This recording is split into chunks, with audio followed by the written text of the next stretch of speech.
हम लोग हर बार सेलिब्रेट करते हैं। इस बार कुछ खास टॉपिक पे हम बात कर रहे हैं। I am not done yet. और ये सच भी मेरा भी काम पूरा नहीं हुआ है अभी।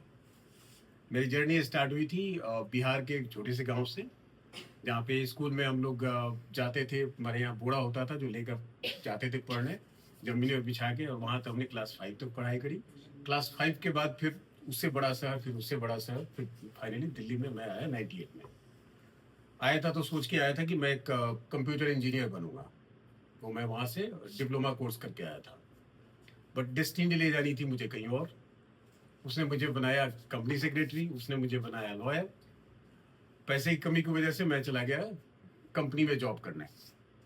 जॉब करने के बाद 2012 में जब प्रैक्टिस में आया, तो विजन मेरा तभी से था, 2002 से था, कि मुझे ऐसा कुछ करना है जिससे ज़्यादा से ज़्यादा लोगों को सर्व कर सके। 2012 से आज हम 2026 में बैठे हैं। शुरू के 5 साल, मैं आज बता भी रहा था, सॉरी से बात हो रही थी, 2012 से 2018 तक ये पीरियड ऐसा था कि वो स्ट्रगलिंग पीरियड था। काम कैसे आएगा, कहाँ से आएगा, कोई क्लाइंट ट्रस्ट करेगा नहीं करेगा। एक क्लाइंट जाता था तो बहुत परेशानी हो जाती थी। लेकिन वो दौर भी खत्म हो गया। 2008 के 18 के बाद वो भी स्ट्रेस खत्म हो गया कि नहीं, मुझे क्लाइंट की चिंता है। आल्दो आज के बाद तक अभी तक कोई क्लाइंट हमसे गया भी नहीं।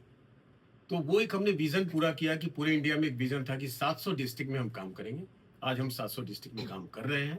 हमारा ये विजन था कि हम लोग वन कॉल कॉर्पोरेट सॉल्यूशंस जो कंसेप्ट था उसको हम लोग यूज करेंगे। वो भी हम लोग आज के डेट में पूरा कर रहे हैं। ना ओनली कंज्यूमर, सिविल, क्रिमिनल, हर तरह के केसेस। और इंडिया की टॉप की 100 कंपनीज के लिए हम काम कर रहे हैं। कोई भी एबीसीडी कंपनीज नहीं है जिसके हम लोग काम कर रहे हैं। तो ये एक विजन को क्लोज करने के साथ साथ मेरा बहुत टाइम का एक विजन था कि मुझे, जब कंपनी सेक्रेटरी ज्वाइन किया था तभी मुझे बड़े सारे लोगों को देखा था नेता बनते हुए। मुझे भी था कि खास एक दिन मैं भी नेता बनूंगा। सो इन 2022 आई कॉन्टेस्टेड द इलेक्शन, और मैं इलेक्शन टॉप 5 में मैंने वहाँ पे इलेक्शन जीता, रीजनल काउंसिल मेंबर। और आज मैं वाइस चेयरमैन हूँ NIRC ICSI का।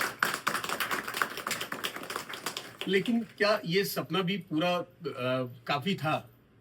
ऐसा नहीं था। कई बार था कि लगा कि ऐसा मैं कर क्यों रहा हूँ।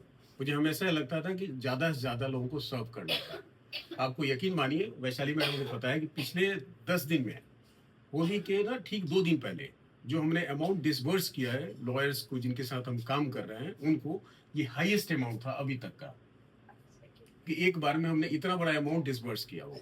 मतलब हमने होली में मुझे लगता है करीब 400 लोगों, 300 लोगों को के चेहरे पे खुशियां लाई होगी।